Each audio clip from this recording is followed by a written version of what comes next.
Hi everybody, Bloodletter Minis here, and today we're going to be painting the primaris Kor'sarro Khan model. But you can apply these techniques to other white scars models too. If I use something you don't have, feel free to use the closest colour you have. You'll probably find the results are a lot closer than you'd expect. Maybe even try experimenting with mixing to get the tones you're after. You can see here I've primed the model using Kor'sarro White.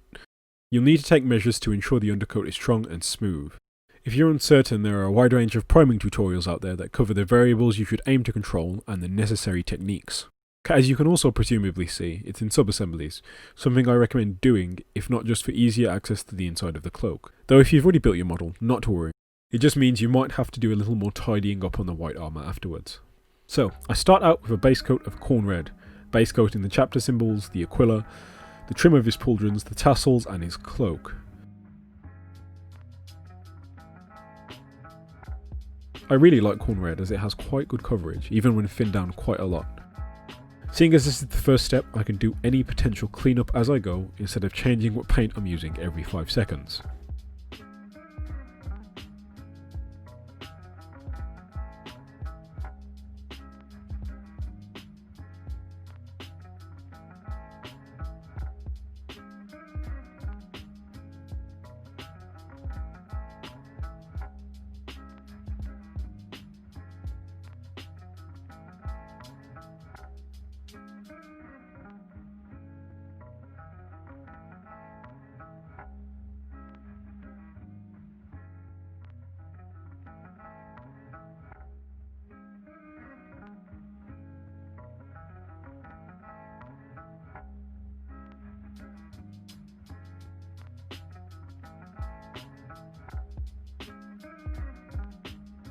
Next up, I apply black templar to the joints in the armour, Kor'sarro and the dead guy's hair, and any parts of the model I intend to be silver down the line.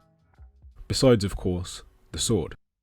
It wouldn't be a video by me if no corners were cut, and the use of contrast paints here really helps to speed up the process, taking advantage of that white undercoat.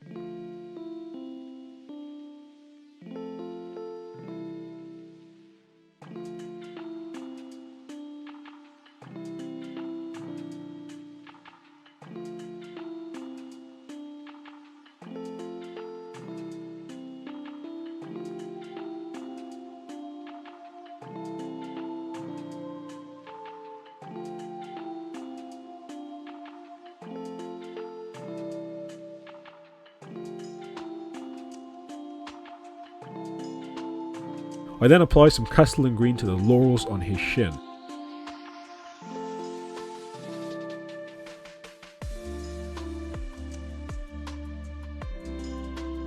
Move on to Rhinox hide, painting leather areas such as his holster, belt and glove. I also paint the hair on the sword this colour. It's really important to get these dark colours out of the way earlier, to avoid too much frost tidying up down the line.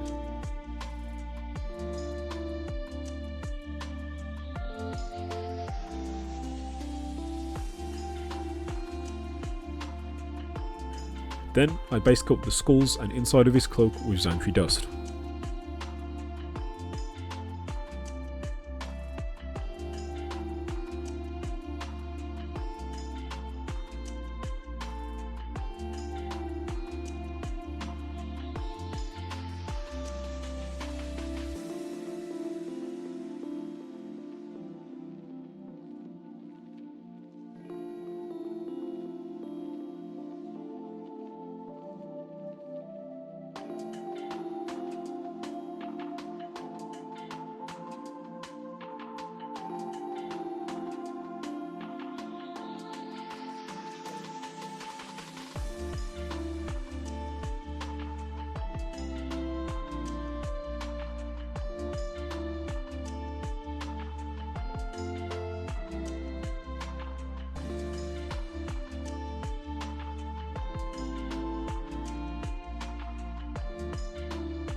Next we move on to actual black paint. I'm using Army Painter matte black here, but in reality any black paint will do. Here I'm just going over the fancy rope thingies. the sword's grip, and the guy who's having a bad day's hair.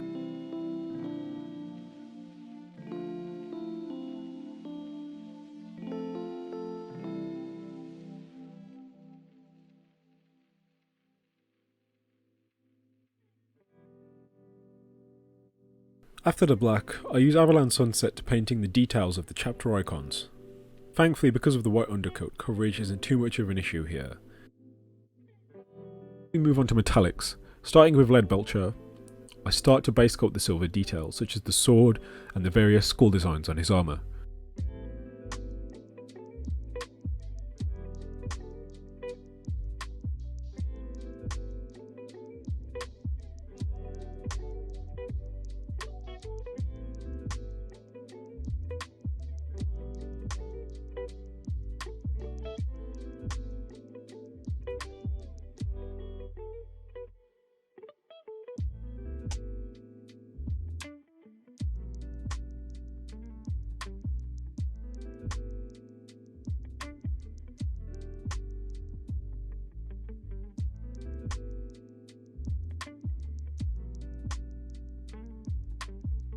I then realised the rings attaching the tassels to the gold trim are silver, so it would probably be a good idea to do the gold first. Here I'm using Retributor armour.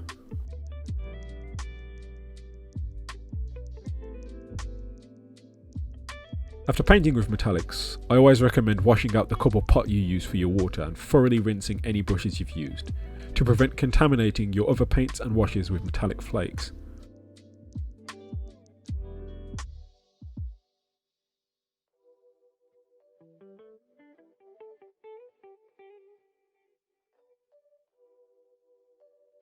Now with normal oil, I wash the fur lining of the glove, the silver details, and begin to shade the recesses of the white armour. Remember also to wash the gold details with Agrax Earthshade.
I then begin a similar process for the inside of the cloak using Seraphim Sepia.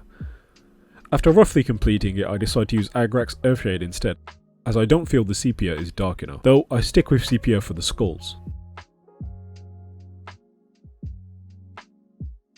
Then I highlight inside of the cloak with Ushabti Bone.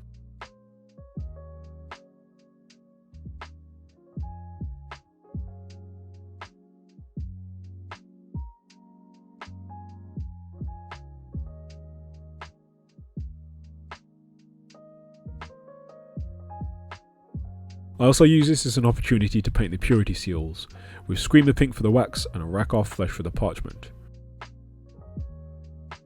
I wash over both with Agrax Earthshade and then return to the parchment with Rakar Flesh.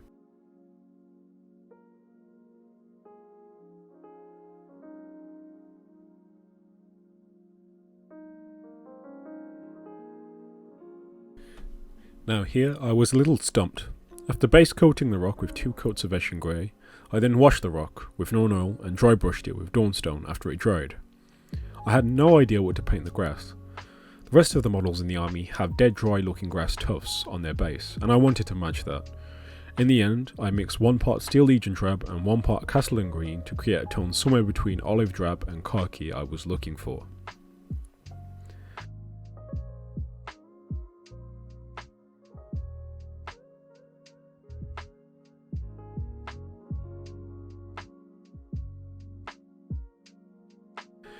Now to stick these three parts together, you have two options here. Use a mold line remover to get rid of the paint where the bits stick together, and use plastic glue sparingly like I am, or alternatively just use super glue.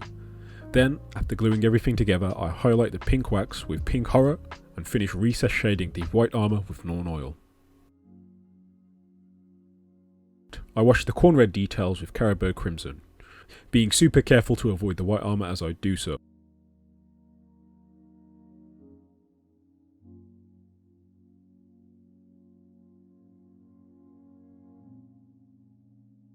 I'm also washing the yellow parts of any chapter badges on the model with a thin wash of Seraphim Sepia.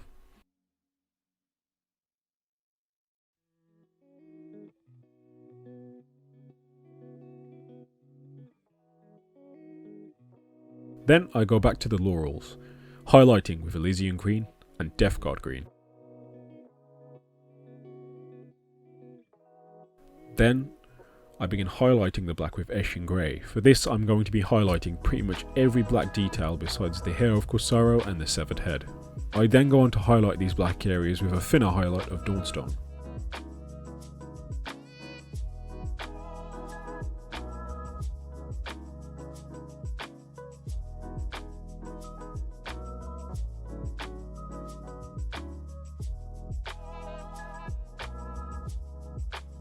Next, we're highlighting the leather details of the model that we based with Rhinox hide. Here, I'm using Doomball Brown.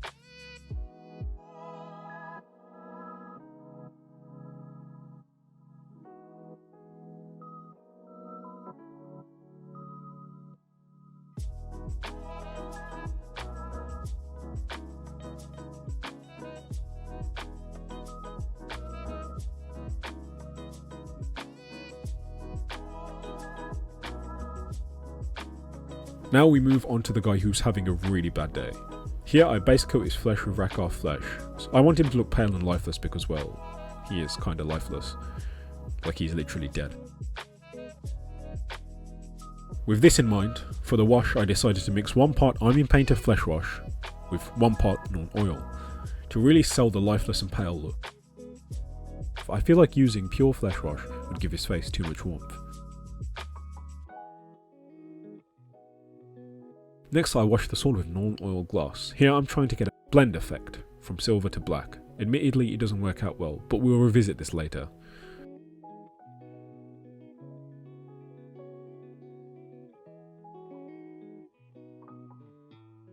Here you're going to want to highlight the corner red details with Wazdeka red, and then with a final highlight of Wild Rider red.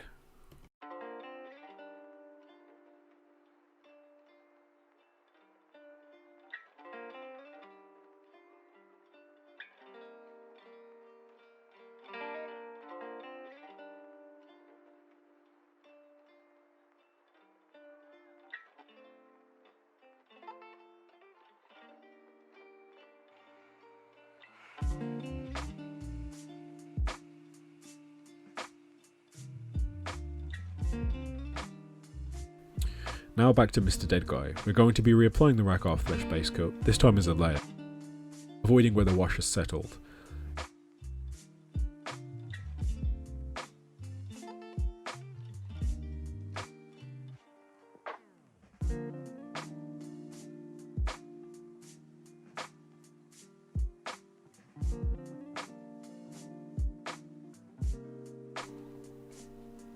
Then swoop in with a final highlight of Pallid Witch flesh.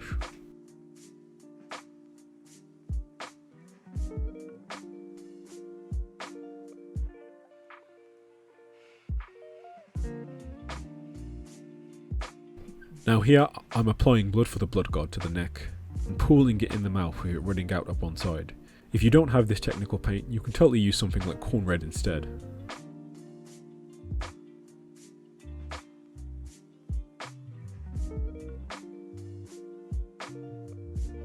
Now I'm just approaching the cloak, as I did the other corn red parts. Here washing it with Kor'sarro crimson. We focus on the deeper creases to darken them down. Now I move on to highlighting the grass, with Zandri dust to really sell these tufts being dead. Be mindful of ending up with bone colour, especially with his tan coloured cloak being so nearby. Then I layer all the gold areas with Liberator Gold. This colour is great for desaturating a rich and warm colour like gold, which will help it fit in with our white scar much better.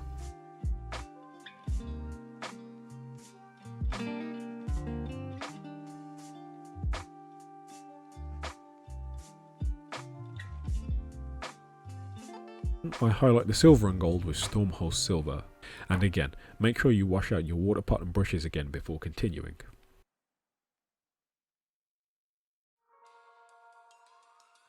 As you can see, I've returned to the black blend. This time I'm using thin down black paint instead of non-oil gloss. You'll notice I'm pulling the paint down as I apply it to get a blend effect.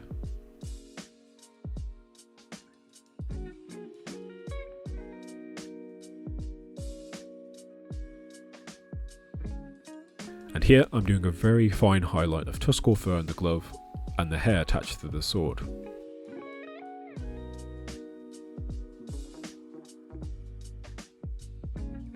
Then moving on to Uriel Yellow, I highlight the yellow details of the multiple chapter icons on this model.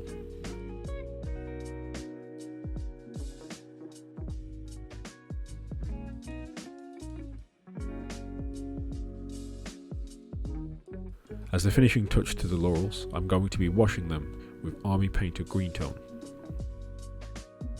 The fur on the box art looks like quite a desaturated brown, highlighted with what looked like a lighter grey.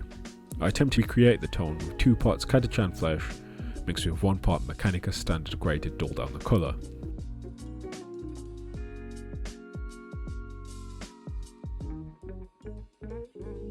You'll see me switch to a small brush here as I get closer to the white armour and the red cloak.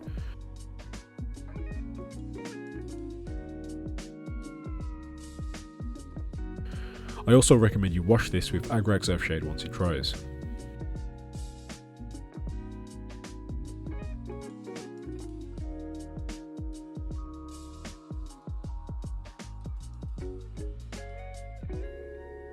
Now back to the skulls on his backpack, doing a combination of a highlight and layering with a Shabti bone, then followed by a highlight of Screaming Skull.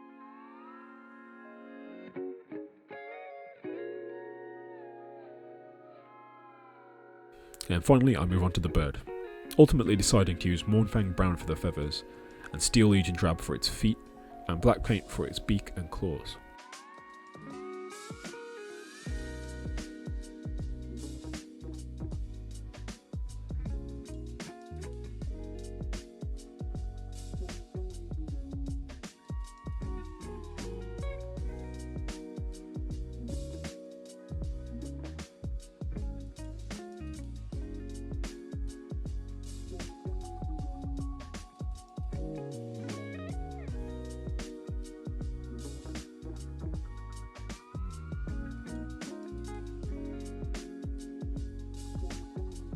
Then, I wash the feathers with Seraphim Sepia.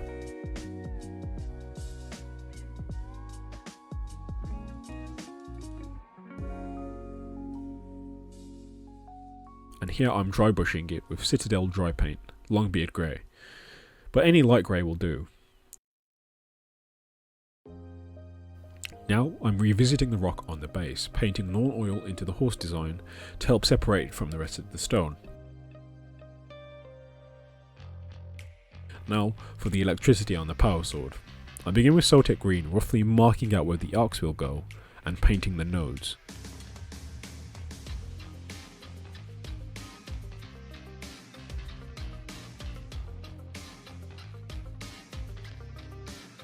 Then with Temple Guard Blue, we mark out the arcs in finer detail.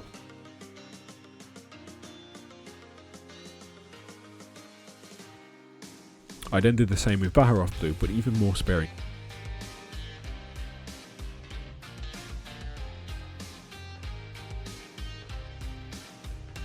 Finally, give the electricity a central glow with small amounts of white scar.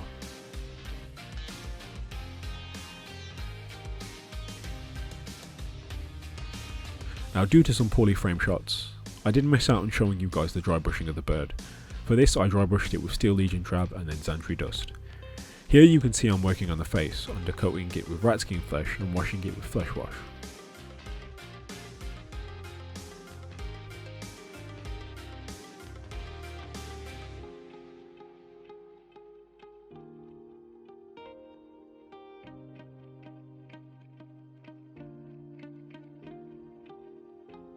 While it dries, we return to the main body, finally edge highlighting the white armour with white scar. In some lighting, these highlights can be quite difficult to see, but I can assure you this stage is worth it, as it really gives the model a finished look. Don't worry if your lines turn out a bit too thick. You can always go back with Kor'sarro white from the pot to neaten it up.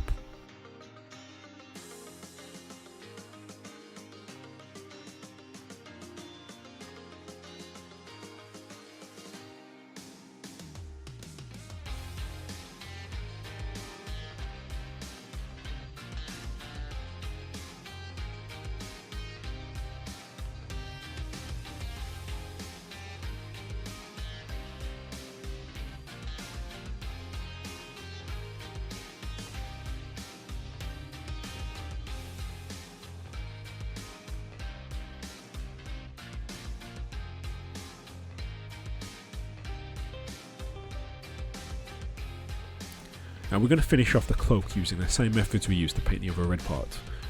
With Kor'sarro's cloak in particular, if you can't highlight it with the edge of your brush, don't worry about it, as this cloak in particular has quite a few sharp edges.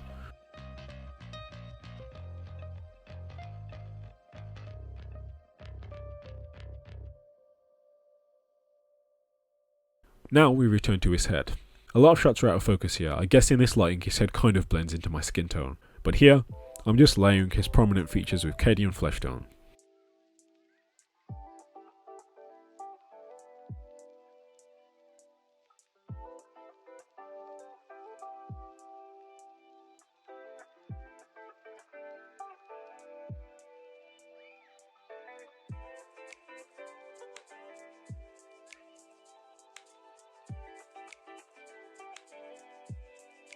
Now with the Kislev flesh, I highlight features on his face and then glaze it on top of his head to give a nice blend towards the darker recesses of his brow.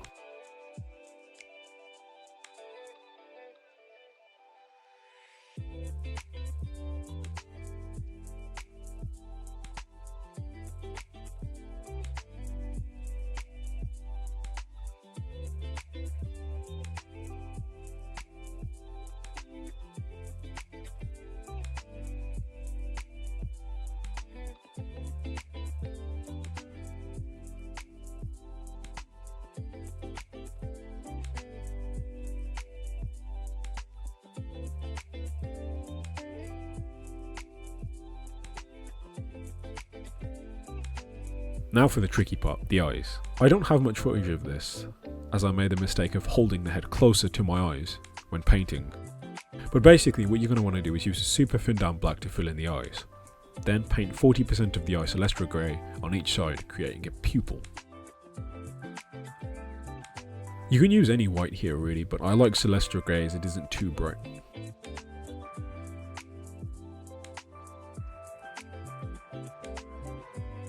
Then finally finish off the flesh with a super fine highlight of flayed one flesh.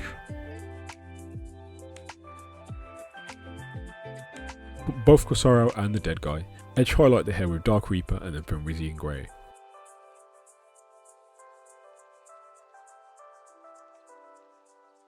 Here I applied too much, so I had to go back with black to thin down the lines. Finally, paint the base with thin down black paint to prepare it for basing. I like to do this as it finalises the painting stage for me and helps me separate the mini from the base visually.